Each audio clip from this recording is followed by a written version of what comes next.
Assalamualaikum warahmatullahi wabarakatuh. Semoga Allah melimpahkan keselamatan, rahmat dan keberkahan untukmu. Suatu hari, seorang laki-laki ahli maksiat meninggal dunia. Tidak ada anggota masyarakat yang simpati pada jenazah laki-laki itu, termasuk juga kepada keluarganya. Tak berapa lama kemudian, orang yang dikenal wali Allah rela dan berkenan menuruni bukit hanya untuk mensolatkan jenazah pria tersebut. Masyarakat Basrah pun terheran-heran, lalu berduyun-duyun merapat ke lokasi pemakaman untuk mensolatkan jenazah laki-laki tersebut.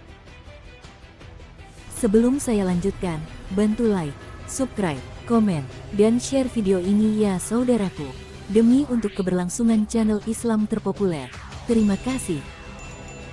Imam Al-Ghazali, dalam kitab Ihya Ulumuddin mengisahkan tentang seorang ahli maksiat yang dikenal masyarakat sebagai sampah masyarakat, dan yang kesehariannya hanya mabuk-mabukan dan beraktivitas di tempat pelacuran atau tempat hiburan.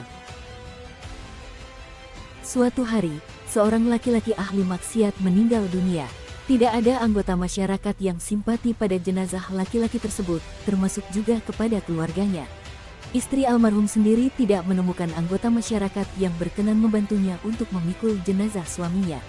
Memang, tetangganya juga tidak mengenalnya. Istri almarhum terpaksa membayar 2 orang untuk memikul keranda yang berisi jenazah suaminya ke musola. Ia juga tidak menemukan jamaah musola yang berkenan mensolatkan jenazah suaminya. Istri almarhum kemudian memutuskan untuk melanjutkan prosesi pengurusan jenazah. Ia lalu membawa jenazah suaminya ke padang pasir terbuka untuk dimakamkan. Tak disangka, ia mendapati seseorang yang seakan telah menunggu lama untuk mensolatkan jenazah suaminya. Orang itu tidak lain adalah orang zuhud yang uzlah di sebuah bukit, di tepi kota yang terkenal kewaliannya di kalangan penduduk. Tak berapa lama kemudian, tersiar kabar di tengah masyarakat Basrah, bahwa orang yang dikenal wali Allah rela dan berkenan menuruni bukit hanya untuk mensolatkan jenazah fulan yang dikenal sebagai seorang pemabuk tersebut.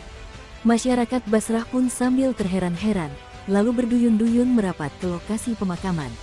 Mereka berbaris di belakang ulama karismatik yang dikenal sebagai wali Allah untuk mensolatkan jenazah tersebut. Masyarakat bertanya kepada ulama karismatik tersebut, "Kenapa Anda mau mensolati jenazah laki-laki ahli maksiat tersebut?"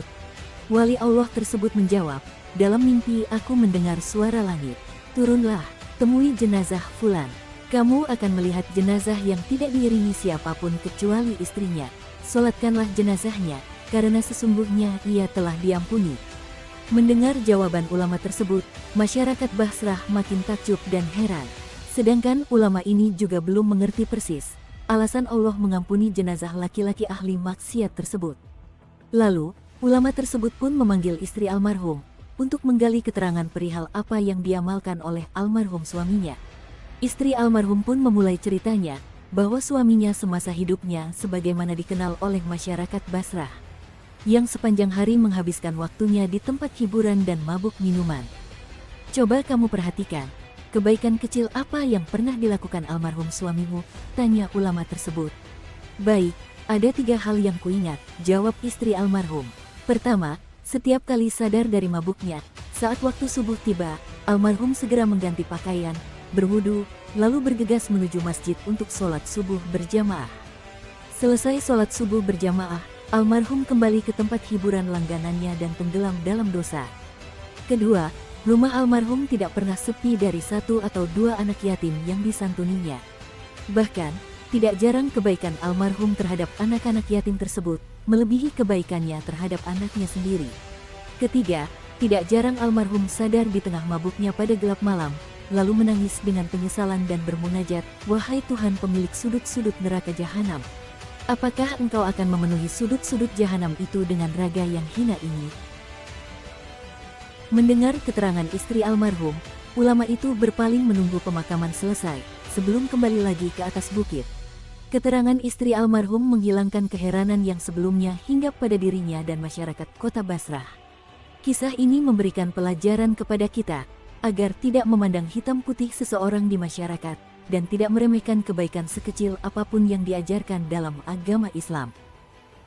Wallahu a'lam bishawab. Wassalamualaikum warahmatullahi wabarakatuh.